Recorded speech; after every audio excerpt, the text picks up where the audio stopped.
Dear students, renewable energy technology course lecture series में हम module 1.3 को आज कवर करेंगे और इसका टॉपिक है advantages and disadvantages of renewable energy sources.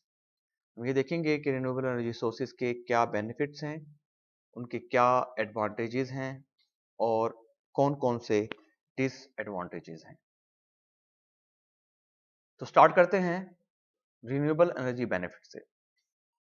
तो अगर हम बेनिफिट्स की बात करें तो सबसे पहला बेनिफिट जो हमें नजर आता है और जो सबसे बड़ा बेनिफिट है वो है इन्वायरमेंटल बेनिफिट्स। कि हम जिस माहौल में रहते हैं, जिस इन्वायरमेंट में रहते हैं, उस इन्वायरमेंट के बेनिफिट की बात हो रही है। Renewable energy technologies are clean source of energy. कि जो रिन्यूएबल एनर्जी टेक्नोलॉजीज हैं, चाहे वो जितनी भी टाइप्स की हैं, वो सारी की सारी क्लीन सोर्स ऑफ एनर्जी हैं that have a much lower environmental impact that conventional energy technologies.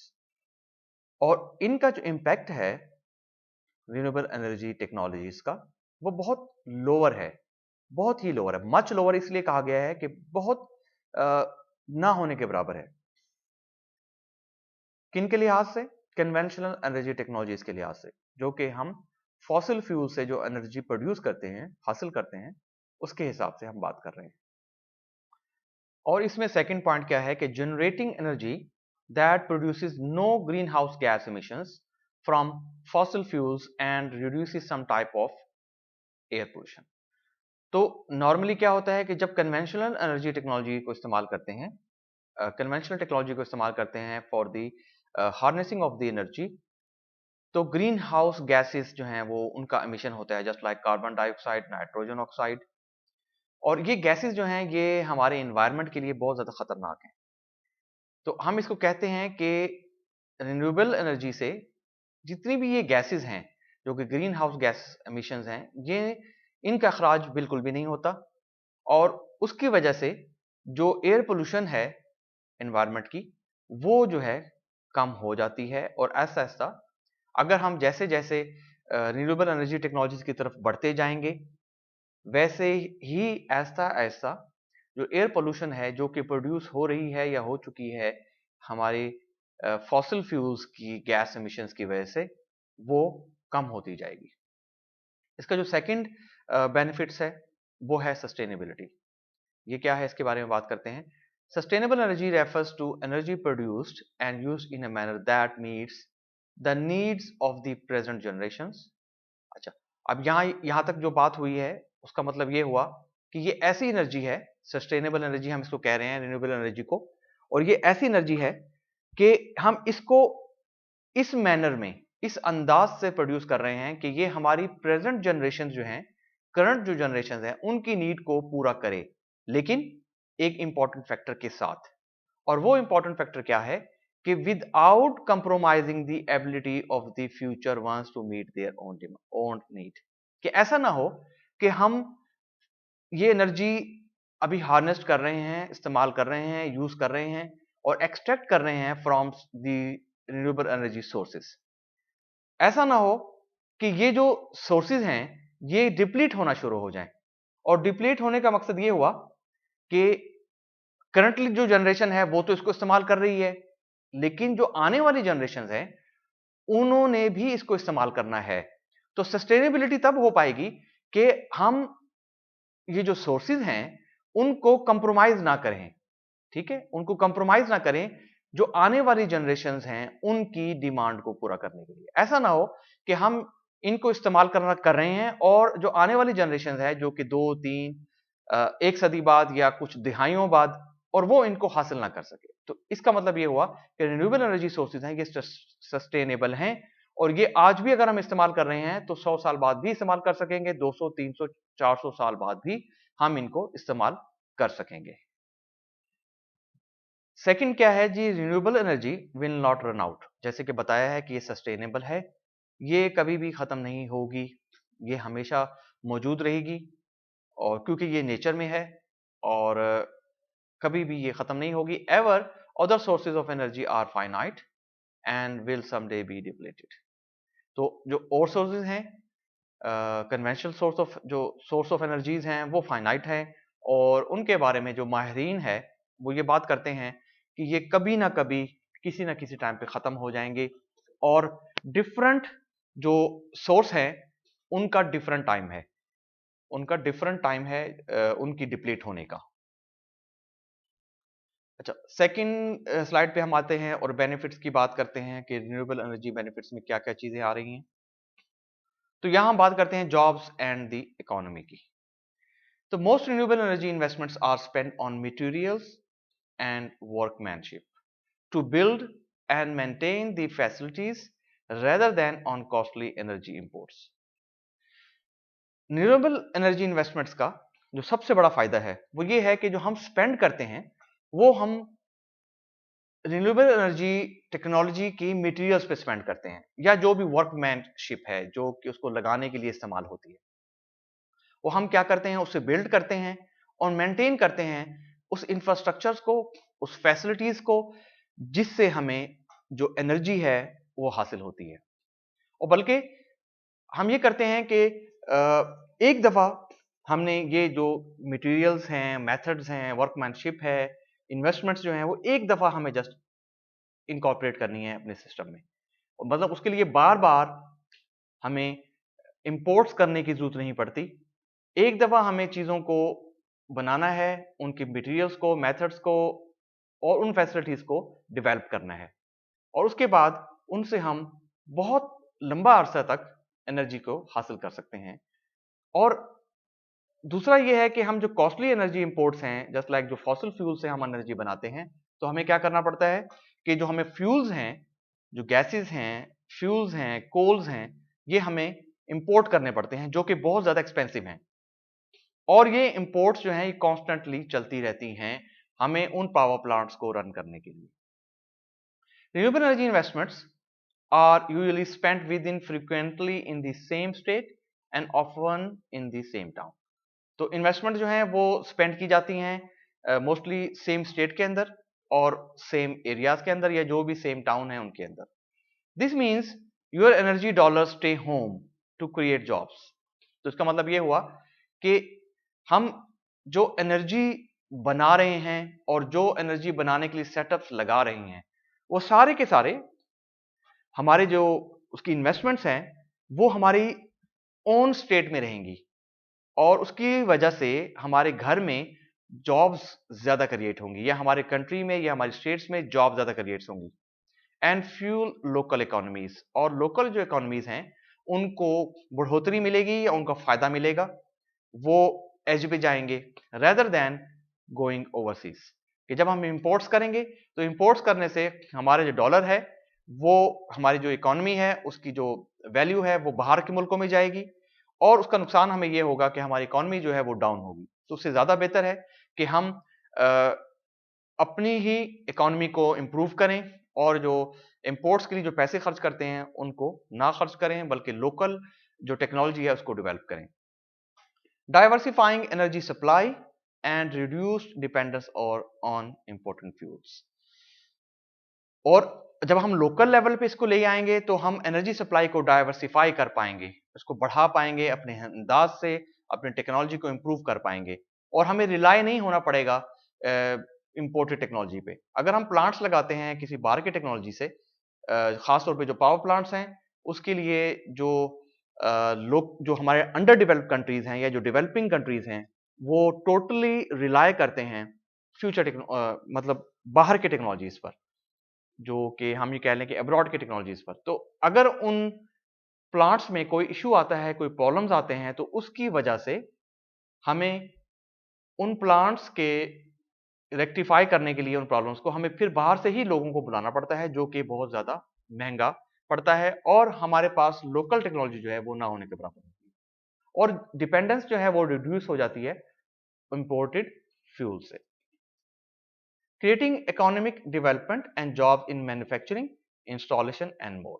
और इससे हमें क्या फायदा होता है कि जॉब्स हमारी इकोनॉमी में, इकोनॉमी मजबूत होती है, जॉब्स अवेलेबल होती हैं हमारी सोसाइटी के अंदर, और डेवलपमेंट बढ़ती है, मैन्युफैक्चरिंग बढ़ती है, इंस्टॉलेशन की जॉब हमें जो है अवेलेबल होती हैं। जस्ट लाइक हम in this scenario of Pakistani environment हम देख रहे हैं कि बहुत सारे लोग जो हैं वो अब सोलर एनर्जी की तरफ मूव कर रहे हैं और सोलर एनर्जी की कंपनीज बना चुके हैं। उससे हमारे जो इंजीनियर्स हैं, टेक्नोलॉजिस्ट हैं, उनको जॉब्स मिल रही हैं और वो अब मैन्युफैक्चरिंग भी जो है वो होने जा रही है। अभी यूईटी लाहौर के अंडर जो है नेक्स्ट मंथ से मतलब 2021 में सोलर मैन्युफैक्चरिंग प्लांट लग चुका है। हम लोकल सोलर जो है वो मैन्युफैक्चर करेंगे और उसकी वजह से जब ये बढ़ेगा अमल, पूरे पाकिस्तान में ये इंडस्ट्रीज फैल जाएंगी, तो हमें अंदाजा है कि इससे कितनी ज्यादा जॉब्स की जो है वो क्रिएशन होगी और हमारे जो न्यू इनकमिंग स्टूडेंट्स हैं उनको इसका फायदा मिलेगा। अच्छा, इसके बाद एनर्जी सिक्योरिटी देख लेते हैं कि एनर्जी सिक्योरिटी क्या है। The basic aim of energy security for a nation is to reduce its dependency on the imported energy sources for its economic growth. पहला पॉइंट है कि हम कि जो बेसिक एम है वो ये है एनर्जी सिक्योरिटी का कि हम अपनी नेशन को, अपनी कौम को, सोसाइटी को बचाएं कि वो डिपेंड ना करे इंपोर्टेड एनर्जी सोर्सेज पे। ठीक है, क्योंकि अगर हमने अपनी इकोनॉमिक ग्रोथ को लेके आना है, अपनी इंडस्ट्री को चलाना है, क्योंकि इंडस्ट्री को चलाने के लिए होम यूजर्स को, ऑफिस को और ये तमाम इन्वायरमेंट को चलाने के लिए हमें अंदाजा है कि हमें एनर्जी पे डिपेंड करना पड़ता है। और एनर्जी की प्रोडक्शन अगर हमारी इंपोर्टेड एनर्जी सोर्स हो, मतलब इंपोर्टेड का मतलब है कि फॉसिल फ्यूल्स होगी, तो इसका मतलब ये हुआ कि अगर हम लोकल ऑयल प्रोड्यूस नहीं कर रहे तो हम सारा का सारा ऑयल या फॉसिल फ्यूल जो है वो इंपोर्ट कर रहे हैं। तो हमें अपने आप को, नेशंस को इससे बचाना है उसकी डिपेंडेंसी से। Imports of oil and coal have been increasing. The dependence on energy imports is projected to increase in the future. ये बात हम कर चुके हैं अभी। Oil imports, coal imports and imports of gas and energy, जो कि लिक्विफाइड नेचुरल गैस है, जो कि सिलेंडर्स हैं जो हम यूज करते हैं घरों में या इंडस्ट्रियल पर्पस के लिए, are likely to increase in coming years. जैसे जैसे हमारी आबादी बढ़ रही है, हमारे कंट्रीज जो थर्ड वर्ल्ड कंट्रीज हैं इनकी आबादी जो है वो दिन ब दिन में इजाफा होता जा रहा है। जैसे जैसे आबादी बढ़ रही है, तो आबादी बढ़ने के हिसाब से जो हमारे सिटीज हैं वो भी इंक्रीज कर रहे हैं, सोसाइटीज बन रही हैं। ठीक है, तो उन सोसाइटीज बढ़ने की वजह से, पॉपुलेशन बढ़ने की वजह से एनर्जी की जो कंजप्शन है वो भी बढ़ती जा रही है। तो जब एनर्जी कंजप्शन बढ़ रही है तो उसकी वजह से ये जो इंपोर्ट्स हैं ये भी बढ़ रही हैं। तो हमें नजर यही आ रहा है कि अगर हम रिन्यूएबल एनर्जी की तरफ नहीं जाएंगे तो हमें नुकसान क्या उठाना पड़ेगा कि जो इंपोर्टेड एनर्जी है इसको हमें खरीदना पड़ेगा और ये हमारी इकोनॉमिक ग्रोथ के लिए बहुत ज्यादा नुकसानदेह है। This energy import dependence implies weakness to external price shocks and supply fluctuations. Supply fluctuation हम देख रहे होते हैं कि ऑयल की जो प्राइस है वो कभी अप होती है, कभी डाउन होती है, और उससे क्या होता है, उससे नुकसान ये है कि which threaten the energy security of the country. तो हमारी इकोनॉमी की जो है एनर्जी की जो ग्रोथ है वो बढ़ती नहीं, बल्कि यूं कह लें कि वो एनर्जी सिक्योरिटी जो है वो हमारी कंप्रोमाइज हो जाती है इस हवाले से कि जो एक्सटर्नल प्राइस शॉक्स आते हैं, डॉलर की प्राइस में वेरिएशंस आती हैं और जो सप्लाई फ्लक्चुएशंस हैं उनकी बात हो रही है। The need to deal with oil price fluctuations also necessitates measures to be taken to reduce the oil dependence of the economy, possibly through financial measures। कुछ ऐसे measures किए जाएं, financial measures लिए जाएं या fiscal measures लिए जाएं to reduce demand and by developing alternatives to oil such as natural gas and renewable energy।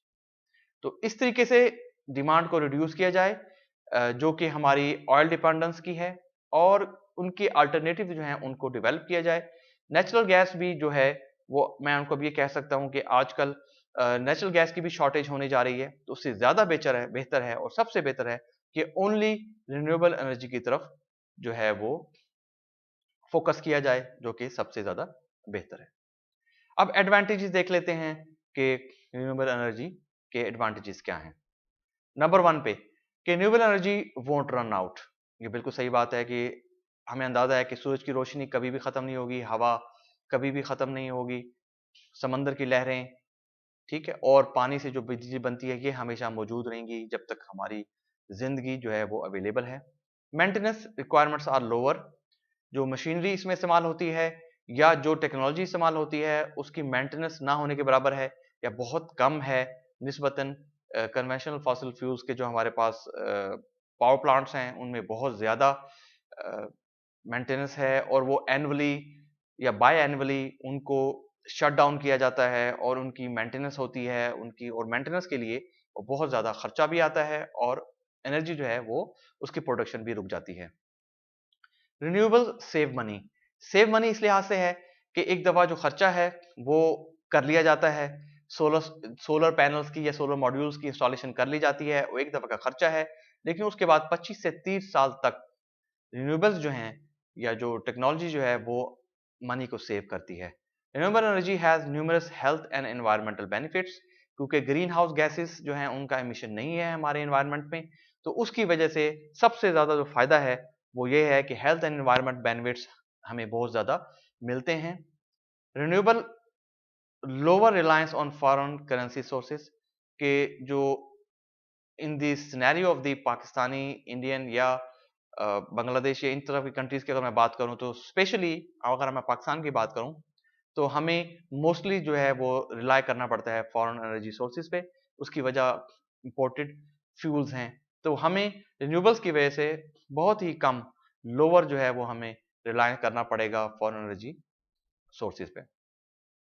Most of the devices and plants used with the renewables are simple in design and construction, which are made from local materials, local skills and by local peoples. तो ये जो devices या plants हम लगाते हैं renewables के, उनका ये है कि एक दफा हमें उनके सेल जस्ट लाइक अगर मैं सोलर सेल्स की बात करूं, सोलर मटेरियल्स की बात करूं कि अब तो जैसे लोकल भी इसकी मैन्युफैक्चरिंग स्टार्ट होने जा रही है पाकिस्तान में, लेकिन उसके अलावा ये एक दफा जो है ये इंपोर्ट करना पड़ता है। लेकिन उसके बाद हम क्या करते हैं कि इसको लगाने के लिए टोटल लोकल स्किल चाहिए होती है, लोकल पीपल चाहिए होते हैं, और इनके जितने भी स्टैंड्स हैं या जितनी भी वायरिंग है वो हम लोकल सारे के सारी मैन्युफैक्चरिंग कर रहे हैं। और उसका एडवांटेज ये है कि इससे हमारी जो जॉब्स हैं वो भी क्रिएट होती हैं और हमें लोकल जो स्किल्स हैं, वर्कर्स हैं, उनको इस यूटिलाइज हम इसमें कर सकते हैं। The use of renewable energy can help to save foreign exchange. हम इससे फॉरेन एक्सचेंज बचा सकते हैं, अपने डॉलर को बाहर की कंट्रीज में ले जाने से बचा सकते हैं and generate local employment. The rural areas and remote villages, ये बड़ा इंपॉर्टेंट पॉइंट है रिन्यूएबल का, कि ऐसे विलेजेस, ऐसे रिमोट एरियाज कि जहां पर हम इलेक्ट्रिसिटी सप्लाई ग्रिड से नहीं दे सकते, तो वहां हम क्या कर सकते हैं कि can be better serve with locally available renewable energy of sources, कि वहां पर हम या तो सोलर पैनल लगा सकते हैं, अगर हम सिंध की बात करें तो वहां पर हम विंड मिल लगा सकते हैं, लेकिन उसके अलावा जो सबसे ज्यादा अवेलेबल रिन्यूएबल सोर्स है हमारे पास वो बायोमास है। जस्ट लाइक कैटल डंग्स हैं और हमारे पास जो एग्रीकल्चर वेस्ट है वो हम सारा का सारा यूज कर सकते हैं अपने रूरल एरियाज में for the production of the energy. There will be huge savings from transporting fuels और transmitting electricity from long distances. ये बहुत ही इंपॉर्टेंट पॉइंट है इस लिहाज से कि ट्रांसपोर्टिंग फ्यूल ये एक बहुत बड़ा खर्चा है कि सबसे पहले जो फ्यूल है वो ट्रांसपोर्ट होता है फ्रॉम दी किसी अब्रॉड की कंट्री से, ट्रांसपोर्ट होके वो हमारे लोकल पोर्ट पे आता है, उस लोकल पोर्ट से फिर ट्रांसपोर्ट होता है टुवर्ड्स दी जो भी पावर प्रोडक्शन प्लांट्स हैं, उस पावर प्रोडक्शन प्लांट से तक पहुंचने के बाद उसके बाद वो फिर जो इलेक्ट्रिसिटी जनरेट होती है वो फिर ट्रांसमिट होती है लॉन्ग डिस्टेंसेस तक, बहुत लॉन्ग डिस्टेंसेस तक ट्रांसमिट होती है और उसमें लॉसेस बहुत ज्यादा अवेलेबल होते हैं, लॉसेस बहुत ज्यादा आ जाते हैं। उनको फिर इंप्रूव करने के लिए डिफरेंट हम जो है वो ग्रिड स्टेशन लगाते हैं, अपग्रेड डाउनग्रेड। तो रिन्यूएबल एनर्जी का सबसे बड़ा एडवांटेज जो मुझे यहां नजर आता है कि ह्यूज सेविंग होती है फ्रॉम ट्रांसपोर्टिंग फ्यूल्स, और इसी तरीके से जब वो बिजली पावर प्लांट्स प्रोड्यूस कर देते हैं तो transmitting electricity from long distances. अच्छा, अब डिसएडवांटेज की बात करें तो वो क्या क्या है हमारे पास।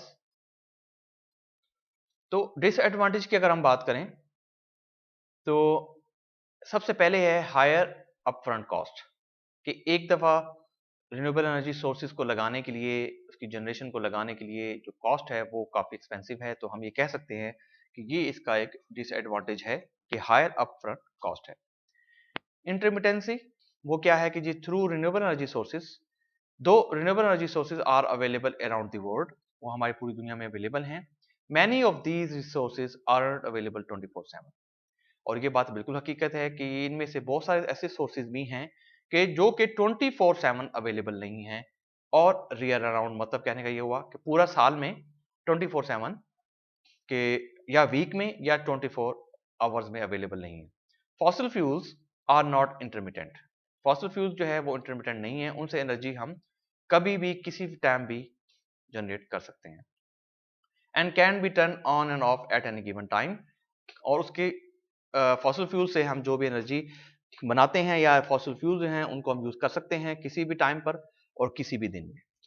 स्टोरेज कैपेबिलिटीज का इशू है कि because of the intermittency of some renewable energy sources there is high need for energy storage. कि जब हमें अंदाजा है just like solar panels, solar energy की अगर हम बात करें तो ड्यूरिंग दी सनलाइट वो हमें एनर्जी तो प्रोवाइड करेगा, लेकिन इन द नाइट टाइम पे फिर हमें क्या करना होगा कि स्टोरेज कैपेबिलिटीज के लिए बैटरीज चाहिए होगी, और वो बैटरीज का जो स्टोरेज सेटअप है वो काफी एक्सपेंसिव है। तो while there are storage technologies available today, they can be expensive। ये हमें कंफर्म है इस बात को लेके कि जो स्टोरेज सेटअप है वो काफी एक्सपेंसिव है। The low efficiency of renewable energy plants can result in large heat rejection and hence thermal pollution। कि जो इनकी एफिशिएंसी है वो लो है। रिन्यूएबल एनर्जी सोर्सेज की जो एफिशिएंसी है वो बहुत हाई है, और रिन्यूएबल एनर्जी की जो हमारे पास यूं कह लें कि एफिशिएंसी है वो बहुत ज़्यादा लो है। जो अभी हम बात करें अगर सोलर एनर्जी की तो वो तकरीबन एफिशिएंसी में 20-22% के करीब हैं, तो पैनल्स अवेलेबल हैं ए ग्रेड क्वालिटी के। The renewable energy plants use larger land masses. ये बिल्कुल बात दुरुस्त है कि जो रिन्यूएबल एनर्जी प्लांट्स हैं जो हम लगाते हैं उनके लिए जो लैंड है वो लार्जर चाहिए होती है, तो काफ़ी बड़ी लैंड चाहिए होती है, वहां पर ये इंस्टॉल होते हैं। ठीक है, छोटी लैंड में मतलब कम जगहों पर इनको हम इंस्टॉल नहीं कर सकते। अच्छा, इसके अलावा जो सबसे इंपॉर्टेंट फैक्टर है वो क्या है उसकी बात कर लें। Unreliable weather can effect energy supply. कि जो वेदर का अनरिलायबल होना भी एनर्जी सप्लाई को इफेक्ट करता है। As renewable energy often relies on certain weather conditions. क्योंकि जो रिन्यूएबल एनर्जी है वो रिलाई करती है एक स्पेशल पैरामीटर्स हैं एनर्जी अटेन करने के फ्रॉम द रिन्यूएबल एनर्जी। तो उसकी वजह से क्या होता है, this can impact the reliability of the constant energy supply. तो उससे नुकसान ये होगा कि हमें कांस्टेंट जो एनर्जी सप्लाई है वो नहीं मिल पाएगी। जैसे for example hydro generators need enough rain to fill dams for their supply of flowing water. तो जो हाइड्रो जनरेटर हैं, जो हाइड्रो इलेक्ट्रिसिटी है वो हमें तभी मिल पाएगी कि जब इतनी ज्यादा बारिशें हों और उससे पानी जो है वो डैम में फिल हो सके, और पानी जब डैम में फिल हो जाएगा तो उससे जो सप्लाई ऑफ फ्लोइंग वाटर होगा वो इंक्रीज होगा और जो इलेक्ट्रिसिटी वो जनरेट होगी। Wind turbines need wind to turn their blades. तो लाजिम बात है अगर हवा नहीं है तो कभी भी विंड टर्बाइंस काम नहीं कर पाएगी। Solar panels need clear skies and sunshine to get the heat needed to generate electricity. तो हमें अंदाजा है कि सोलर जो है पैनल्स तब इलेक्ट्रिसिटी जनरेट करेंगे जब स्काई क्लियर होगा और सनशाइन जो है वो इलेक्ट्रिसिटी डायरेक्टली जो है वो अवेलेबल होगी for the generation of the electricity. It's hard to produce the same amount as non renewable sources. ये बात बिल्कुल दुरुस्त है कि बहुत ज़्यादा मुश्किल है कि हम सेम अमाउंट जो है वो हासिल कर सकें जैसा कि हम नॉन रिन्यूएबल सोर्सेज से हासिल कर रहे हैं। It can be difficult to generate quantities of electricity that are as large as those produced by traditional fossil fuel generators। तो fossil fuel generator से हम बड़ी easily जो है वो मेगावाट्स में जो इलेक्ट्रिसिटी है वो प्रोड्यूस कर लेते हैं विद सम पावर प्लांट्स। लेकिन यहाँ पर अगर हमें मेगावाट्स में इलेक्ट्रिसिटी चाहिए तो हमें बहुत बड़ी तादाद में या बहुत बड़ी क्वांटिटी प्लस लैंड जो है वो हमें चाहिए होगी ये एनर्जी को हासिल करने के लिए। तो जहाँ तक मुझे उम्मीद है बच्चों आप लोगों को benefits, advantages and disadvantages of renewable energy समझ आ गए होंगे। Thank you.